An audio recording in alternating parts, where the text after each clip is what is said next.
എല്ലാ കൂട്ടുകാർക്കും ശുഭരാത്രി നടന്നുകൊണ്ട് നമുക്ക് ഇഷിതയുടെ മഹേഷിന് നല്ലൊരു വിശേഷം കേട്ടാലോ. അങ്ങനെ ഇന്നത്തെ വിശേഷത്തിലൊക്കെ നമ്മൾ കണ്ടു. ആകപ്പാടെ എന്ത് ചെയ്യണമെന്ന് അറിയത്തില്ലാത്തൊരവസ്ഥയായിപ്പോയി മയൂരിക്ക്. കാരണം വിനോദ വിളിക്കുന്നതൊന്നും മയൂരിക്ക് അറിയത്തില്ല. അപ്പൊ ഏതോ അന്വേഷണ ഉദ്യോഗസ്ഥനാണ് വിളിക്കുന്നത്. ഇഷിതയെ പോലെ നല്ലൊരു ഡോക്ടറെ താൻ കുടിക്കാന് അയാള് ചോദ്യങ്ങളൊക്കെ ചോദിക്കുകയാണ്. എന്ത് ചെയ്യണമെന്ന് അറിയത്തില്ലാത്തൊരവസ്ഥ മയൂരി നിൽക്കുകയാണ്. പിന്നീട് കൈലാസമായിട്ടുള്ള ബന്ധത്തെക്കുറിച്ചൊക്കെ ചോദിച്ചു കഴിയുമ്പോൾ മയൂരി ആകെപ്പാടെ പെട്ട് നിൽക്കുകയാണ്. എൻ്റെ ഭഗവാനെ എന്താ മറുപടി പറയേണ്ടതെന്ന് അറിയത്തില്ല. പിന്നീട് മയൂരി പറഞ്ഞു, അല്ല അത് പിന്നെ സാർ എനിക്ക് അദ്ദേഹമായിട്ട് യാതൊരു വിധ ബന്ധവും ഇല്ലെന്ന് പറയണേ. എന്നിട്ടാണോ അവൻ പറഞ്ഞിട്ട് നിങ്ങൾ കൊണ്ടുപോയി മയക്കുമരുന്ന് കൊണ്ടുപോയി വെച്ചെന്ന് ചോദിക്കണം. സത്യം പറ, അല്ല ഇപ്പം തന്നെ നിങ്ങളുടെ വീട്ടിലേക്ക് വരും, നിങ്ങളെ അറസ്റ്റ് ചെയ്തുകൊണ്ട് പോകുന്നൊക്കെ പറയണം. അത് കേട്ട് കഴിഞ്ഞപ്പോൾ മയൂരി പറഞ്ഞു, അയ്യോ സാർ അങ്ങനെയൊന്നും ചെയ്യരുത് പ്ലീസ്. അത് പിന്നെ ഞാൻ സത്യം പറ അയാളുമായിട്ട് എന്താ ബന്ധം എന്ന് ചോദിക്കും. പിന്നെ മയൂരിക്ക് കാര്യങ്ങളൊക്കെ തുറന്ന് പറയേണ്ടതായിട്ട് വരുവാണ്. ഇത് കേട്ട് കഴിഞ്ഞപ്പോഴത്തേനും വിനോദൻ അടിമുടി പെരുത്ത് കയറി. ഇത്രയ്ക്ക് ദുഷ്ടാണ് തൻ്റെ സഹോദരിയുടെ ഭർത്താവ്, എന്നിട്ടാണ് അവൻ ഇത്രയും കാലം മുഖംമൂടി അണിഞ്ഞ് നടന്ന്. പിന്നീട് പറഞ്ഞു, ഒരു കാര്യം ചെയ്യണം, നിങ്ങൾ കൊണ്ട് പരാതി കൊടുക്കണമെന്ന് പറയണം. ഇത് കേട്ടത് മയൂരി ഞെട്ടി. പരാതി കൊടുക്കാൻ? അതെ, നിങ്ങൾക്ക് വേണ്ട എല്ലാ പ്രൊട്ടക്ഷനും കാര്യങ്ങളും ഉണ്ടാവും. അവനെ കൊടുക്കാനായിട്ട് ഞാൻ പറയുന്ന പോലെയാണ് നിങ്ങൾ ചെയ്യണം. ഇല്ലെങ്കിലുണ്ടല്ലോ പിന്നെ നിങ്ങൾക്ക് എന്താ സംഭവിക്കാൻ പോകുന്നതെന്ന് നിങ്ങൾ പോലും ചിന്തിക്കുന്നതിനപ്പുറം ആയിരിക്കുമെന്ന് പറയണം. അതും പറഞ്ഞിട്ട് വിനോദ് കോള് കട്ട് ചെയ്യുകയാണ്. എന്ത് ചെയ്യണമെന്ന് അറിയത്തില്ലാത്ത ഒരവസ്ഥയായിപ്പോയി മയൂരിക്ക്. ഇതെങ്ങാനും കൈലാസ് അറിഞ്ഞിട്ടുണ്ടെങ്കിൽ താൻ പിന്നെ ഭൂമിയും ജീവനോടെ കാണത്തില്ല. എന്തു ചെയ്യും? ഒരു വശത്ത് ഈ കാര്യം, മറുവശത്ത് കൈലാസ്. ആകെപ്പാടെ പെട്ട അവസ്ഥയായിപ്പോയി. ഇനിയിപ്പം പറഞ്ഞിട്ടൊരും കാര്യമില്ല.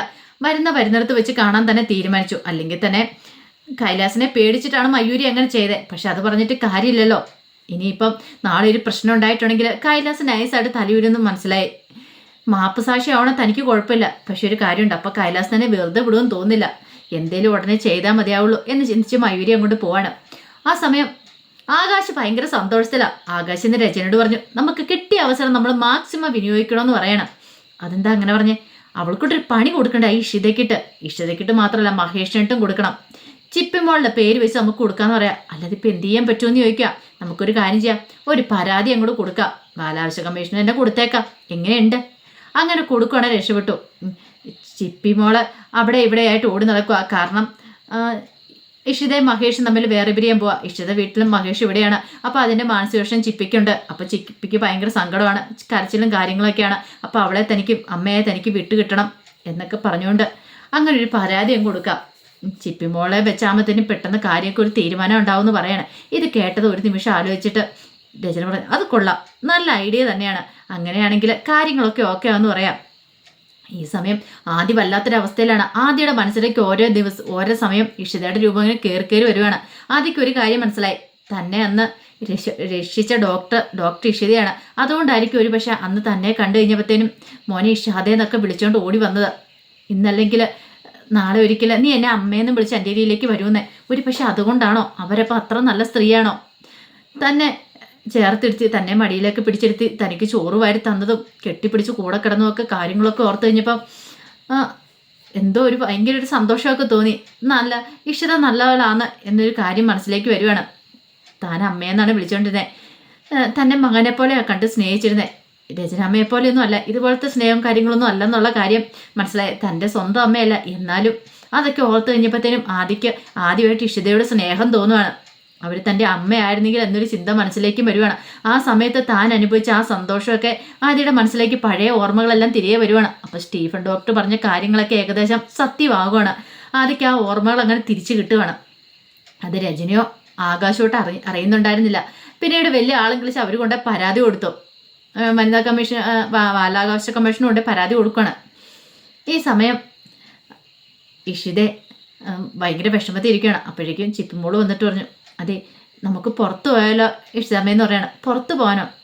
അതെ മോളൊരു കാര്യം ചെയ്യും, ഇപ്പോൾ ഡാഡീനെ വിളിക്കാൻ പറയണം. അതെ ഡാഡി മാത്രം വരാം. അതെ അമ്മയും വരണമെന്ന് പറയണം. ഞാനോ? അതെ അമ്മയും കൂടെ വാ, ഞാനിവിടെ ഇന്നും ബോറടിക്കുന്നു, എനിക്കിന്ന് ക്ലാസ് ഇല്ലാത്ത ദിവസമാണെന്ന് അമ്മയ്ക്കറിയാമല്ലോ, എൻ്റെ കൂടെ വരാൻ പറയണം.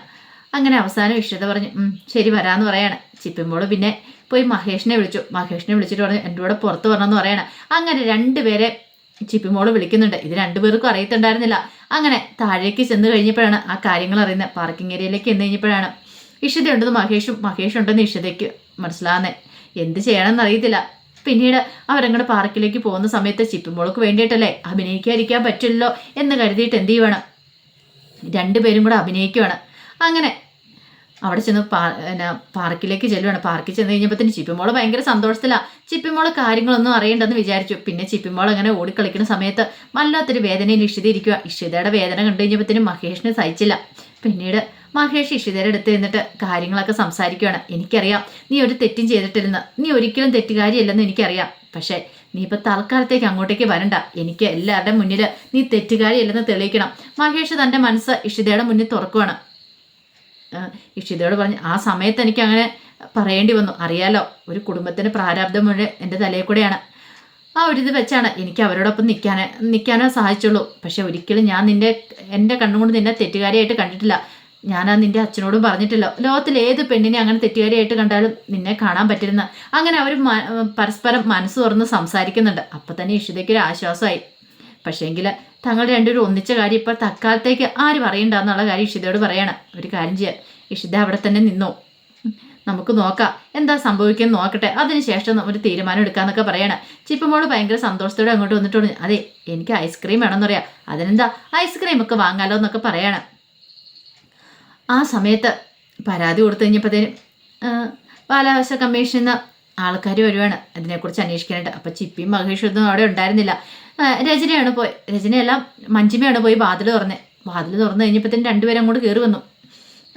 അപ്പോൾ അവർ വന്നു കഴിഞ്ഞപ്പോഴത്തേനും ആരെന്താന്നൊക്കെ ചോദിക്കുകയാണ്. അത് ഞങ്ങൾക്കൊരു പരാതി കിട്ടിയതിൻ്റെ അടിസ്ഥാനത്തിൽ വന്നാന്ന് പറയണം. പരാതിയോ? എന്ത് പരാതി? കുഞ്ഞിൻ്റെ പേരിൽ ഒരു പരാതി കിട്ടിയിട്ടുണ്ട്. അല്ല, കുഞ്ഞിൻ്റെ പേരെന്ന് പറഞ്ഞാൽ ആ കുഞ്ഞാകപ്പാടെ വിഷമത്തിലാണ്. ഭാര്യയും ഭർത്താവും തമ്മിൽ എന്തോ വഴക്കുകളും പ്രശ്നങ്ങളൊക്കെ രണ്ട് വീട്ടിലാണ്. അതിൻ്റെ പേരിൽ കുഞ്ഞിന് ഭയങ്കരമായിട്ട് മാനസിക പ്രശ്നങ്ങളും കാര്യങ്ങളൊക്കെ ഉണ്ട്. കുഞ്ഞ് കരഞ്ഞുകൊണ്ട് അങ്ങോട്ടും ഇങ്ങോട്ടും ഓടി നടക്കുക എന്നൊക്കെ പറയാണ്. കുഞ്ഞിൻ്റെ പെറ്റമ്മ തന്നെയാണ് പരാതി വന്നിരിക്കുന്നതൊക്കെ പറയണം. ഇത് കേട്ട് കഴിഞ്ഞപ്പോഴത്തേനും സ്വപ്നവലി ഒരു നിമിഷം ഞെട്ടിപ്പോയി. സ്വപ്നവലിക്ക് മനസ്സിലായി കളി കിട്ടിയെന്നുള്ള കാര്യം. പിന്നീട് ചോദിച്ചു, സത്യമല്ലേ പറയണേ? അല്ല, അവർ ഇവിടുത്തെ മോൾ എന്ത് ചെയ്യുന്നു ചോദിക്കുകയാണ്. ഇത് കേട്ട് കഴിഞ്ഞപ്പോഴത്തേനും പറഞ്ഞു, അല്ല ഇവിടെ ഇല്ലയെന്ന് പറയണേ, എവിടെ പോയതാ? പുറത്ത് പോയതാന്ന് പറയണം. കുഞ്ഞിൻ്റെ അമ്മയോ? അല്ല, അവർ കുഞ്ഞിൻ്റെ സ്വന്തം അമ്മയൊന്നും അല്ലോ എന്ന് ചോദിക്കണം. അല്ല, കുഞ്ഞിൻ്റെ സ്വന്തം അമ്മയല്ല, രണ്ടാം വിവാഹം എന്ന് പറയണം. ഓഹോ, അപ്പം അങ്ങനെയാണ് കാര്യങ്ങൾ. അങ്ങനെയാണ് നിങ്ങളൊരു കാര്യം ചെയ്യണം.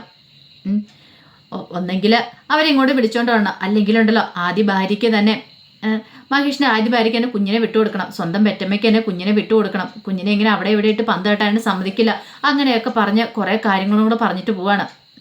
അങ്ങനെ അവർ പോയി കഴിഞ്ഞപ്പോഴത്തേനും ഒരു കാര്യം ഉറപ്പായി, ചിപ്പി മോളെ നഷ്ടപ്പെടും എന്നുള്ളത്. പിന്നീട് മഞ്ജിമയോട് വന്ന് ഭയങ്കര വിഷമത്തോടെ സ്വപ്നവലി പറയാം, എനിക്കെൻ്റെ മോളെ നഷ്ടപ്പെടും, ചിപ്പി മോളെ നഷ്ടപ്പെടാൻ പോവാ. ആദ്യം പോയി, ഇപ്പാണ്ട് ചിപ്പി മോളെ വീണ്ടും നഷ്ടപ്പെടാൻ പോവാ. എന്ത് ചെയ്യണമെന്നൊന്നും അറിയത്തില്ലല്ലോ എന്നൊക്കെ പറയണം. ഈ സമയം മഞ്ജിമ പറഞ്ഞു, ഇനിയിപ്പോൾ എന്ത് ചെയ്യാൻ പറ്റുമേ? എനിക്കറിയത്തില്ല ദൈവമേ, ഇങ്ങനെ പോയിട്ടുണ്ട് എന്തായി തീരും, മഹേഷിനെ സഹിക്കാൻ പറ്റില്ല എന്നൊക്കെ പറയണം. ആ സമയം ഇഷിതയും മഹേഷൊന്നും ഈ കാര്യങ്ങളൊന്നും അറിയുന്നുണ്ടായിരുന്നില്ല. അവർ പാർക്കിൽ നല്ല അടിച്ചു പൊളിച്ചങ്ങനെ ഇരിക്കുമായിരുന്നു. പിന്നീടാണ് ആ ബാലാവകാശ കമ്മീഷൻ്റെ ആ ലേഡി അവരുടെ ഭർത്താവും കൂടെ പുറത്തങ്ങനെ പോവാണ്. പുറത്ത് അവർ പാർക്കിലേക്ക് പോവാണ്. അങ്ങനെ പാർക്കിൽ ചെല്ലുമ്പോൾ ഡോക്ടർ ഇഷിതയാണല്ലോ. അപ്പോൾ ഇഷിത ഡോക്ടർ എല്ലാവർക്കും അറിയാവുന്നതാണല്ലോ. അങ്ങനെ ചെന്ന് അവരവിടെ ഇരിക്കുന്ന സമയത്താണ് അവർ ആ കാഴ്ച കാണുന്നത്. ഇഷിതയും മഹേഷും ചിപ്പിമോളും കൂടെ അവിടെ പാർക്കിൽ വെച്ച് കളിക്കുന്ന ഐസ്ക്രീം കഴിക്കുന്ന എല്ലാം കാഴ്ചകൾ. ഇത് കണ്ടു കഴിഞ്ഞപ്പോഴത്തേനും ഒരു നിമിഷം അവർ ഞെട്ടി. പെട്ടെന്ന് ചോദിച്ചു, അല്ല ഇത് അവരല്ലേന്ന് ചോദിക്കണം. ഡോക്ടർ ഇഷിതയും ഭർത്താവും ആ പരാതി കിട്ടിയ ആ കുട്ടിയല്ലേന്ന് ചോദിക്കണം. അതേന്ന് പറയണം. ആഹാ, എന്നിട്ടാണോ ഇവർ ഇത്ര അടുപ്പത്തിലും സ്നേഹത്തിലും കഴിഞ്ഞിട്ടാണോ ഇവർക്കെതിരെ പരാതി കിട്ടിയെന്ന് ചോദിക്കുകയാണ്. അവർക്ക് മനസ്സിലായി ഇതൊക്കെ വെറുതെ പറയുന്നതെന്നുള്ള അത് വെറുതെ കള്ള പരാതിയാണെന്ന് മനസ്സിലായി. ഈ സമയം ഇഷിത മഹേഷൊന്നും ഇതറിയുന്നുണ്ടായിരുന്നില്ല. അവർ ചിപ്പിമോളെ സ്നേഹിക്കുകയാണ്. ചിപ്പിമോളുമായിട്ട് അവിടെ ഓട്ടപ്പെടുത്തം കളിക്കുക എല്ലാം ചെയ്യുവാണ്. ഇതെല്ലാം കണ്ടുകൊണ്ടിരുന്ന് കഴിഞ്ഞപ്പോൾ തന്നെ അവർക്ക് ഏകദേശം കാര്യങ്ങൾ മനസ്സിലായി. ഇത് ശരിക്കും പറഞ്ഞാൽ കുഞ്ഞിനെ സ്വന്തമാക്കാൻ വേണ്ടിയിട്ട് അവർ ചെയ്ത പ്ലാനുകളും തന്ത്രങ്ങളാണെന്ന് ഒക്കെ മനസ്സിലായി. ശരിക്കും അവരത് ബോധ്യപ്പെടുമായിരുന്നു അവർക്ക് ആ കാര്യങ്ങളൊക്കെ. അങ്ങനെ ആ പരാതി അങ്ങനെ കള്ളപ്പരാതിയായിട്ട് മാറുവാണ്. ഈ സമയം രചന ആകാശം കൂടെ സംസാരിച്ചുകൊണ്ടിരിക്കുമ്പോഴാണ് ആദ്യം ഇങ്ങോട്ടേക്ക് വരുന്നത്. പിന്നീട് ആദ്യയോട് പറഞ്ഞു, അതെ നിനക്ക് അധികം വൈകാതെ തന്നെ നിന്റെ അനിയത്തെയും കൂടെ കിട്ടും, ചിപ്പി ഇങ്ങോട്ടേക്ക് വരൂ എന്നൊക്കെ പറയണം. ഇത് കേട്ടിപ്പോൾ ആദ്യം എന്തിനാ ചിപ്പിനെയും കൂടെ കൊണ്ടുവരുന്നതെന്ന് ചോദിക്കുകയാണ്. അല്ല നിനക്ക് നിന്റെ അനിയത്തെ വേണ്ടതെന്ന് ചോദിക്കണം. ഇത് കേട്ടപ്പോൾ ആദ്യം പറഞ്ഞു, അതിന് ചിപ്പി അവിടെ നിന്നോളൂല്ലോ എന്ന് പറയണം. അവിടെ എല്ലാവരും നല്ലവണ്ണം നോക്കുന്നുണ്ടല്ലോ എന്ന് പറയാം. ആര് നോക്കുന്നുണ്ടെന്ന്? പിന്നെ അറിയാലോ ഡോക്ടർ ഇഷിത ആരാന്ന് എന്താന്നൊക്കെ അറിയാലോ. അവൾ നല്ല സ്ത്രീയല്ല, അവൾ ഒരിക്കലും മോളെ ശരിക്കും നോക്കത്തില്ലെന്നൊക്കെ പറയണം. എന്ന് അമ്മയോട് ആര് പറഞ്ഞു? ഡോക്ടർ ഇഷിത നല്ല സ്ത്രീയാണ്, അവരെനിക്ക് അമ്മയെപ്പോലെയാണ്. ശരിക്കും പറഞ്ഞാൽ എൻ്റെ അമ്മ തന്നെയാണ്. എനിക്ക് വയ്യാതെ കിടന്ന സമയത്ത് എന്നെ നോക്കിയത് അവരാ, എനിക്ക് ഉറപ്പുണ്ട്. എന്നൊക്കെ പറയണം. ഇത് കേട്ട് കഴിഞ്ഞപ്പോഴത്തേനും രചനയ്ക്ക് അങ്ങോട്ട് സഹിച്ചില്ല. നീ എന്താടാ പറഞ്ഞെന്ന് ചോദിക്കുക. അതെ, ഞാൻ അവരെ അമ്മയെന്നാ വിളിച്ചോണ്ടിരുന്നത്, എൻ്റെ അമ്മയാന്ന് പറയാണ്. നിന്നെ ഞാനുണ്ടല്ലോ എന്ന് പറഞ്ഞ് രചന അടിക്കാനായിട്ട് അങ്ങോട്ട് കൈ ഓങ്ങുവാണ്. പെട്ടെന്ന് തന്നെ ആകാശ് കയറി പിടിച്ചു. എന്താ രചനയെ കാണിക്കണമെന്ന് ചോദിക്കുകയാണ്. ഇത് കേട്ടപ്പം ആദ്യം പറഞ്ഞു, അതെ ഒരു കാര്യം ചെയ്യാം, ഇങ്ങനെയാണെങ്കിൽ ഞാൻ അധികം അയാൾ ഡാഡിയുടെ അടുത്തേക്ക് പോകും, ഞാൻ ഡാഡിയുടെ അമ്മയുടെ അടുത്തേക്കും പോകുമെന്നും പറഞ്ഞിട്ട് ആദ്യം അങ്ങോട്ടേക്ക് പോകുമ്പോഴത്തേനും ഞെട്ടിത്തെറിച്ചിരിക്കുകയാണ് രചന. ഈ സമയത്ത് ഒരു നിമിഷം ആലോചിച്ചിട്ട് ആകാശ് പറഞ്ഞു, ഇങ്ങനെ പോയിട്ടുണ്ടെങ്കിൽ മിക്കവാറും ഒരാളെ കിട്ടിക്കഴിയുമ്പോൾ അടുത്തയാളെ നമുക്ക് നഷ്ടപ്പെടുന്ന തോന്നിയെന്ന് പറയണം. രചന ഇടിവെട്ടേറ്റ അവസ്ഥയിൽ നിൽക്കുകയാണ്. ഇനി എന്ത് ചെയ്യണമെന്ന് അറിയത്തില്ലാത്തൊരവസ്ഥയിൽ. അപ്പോൾ അതിൻ്റെ വിശേഷങ്ങളൊക്കെ കാണുന്നത്. ഇങ്ങനെ പോവുകയാണെങ്കിൽ അധികം വൈകാതെ തന്നെ ഇഷിതയുടെ അടുത്തേക്ക് ആദ്യം കൂടെ ചെല്ലും. രണ്ട് മക്കളും അവർക്ക് സ്വന്തമാകാനായിട്ട് പോവാം. രചനയ്ക്ക് നല്ല ഇടിവെട്ട് പണി. അപ്പോൾ അതിൻ്റെ വിശേഷങ്ങളൊക്കെ നമുക്ക് എല്ലാവർക്കും കാത്തിരിക്കാം കേട്ടോ. ഒരിക്കൽ കൂടി എല്ലാവർക്കും ശുഭരാത്രി നേർന്നുകൊണ്ട് നിർത്തുന്നു. നന്ദി.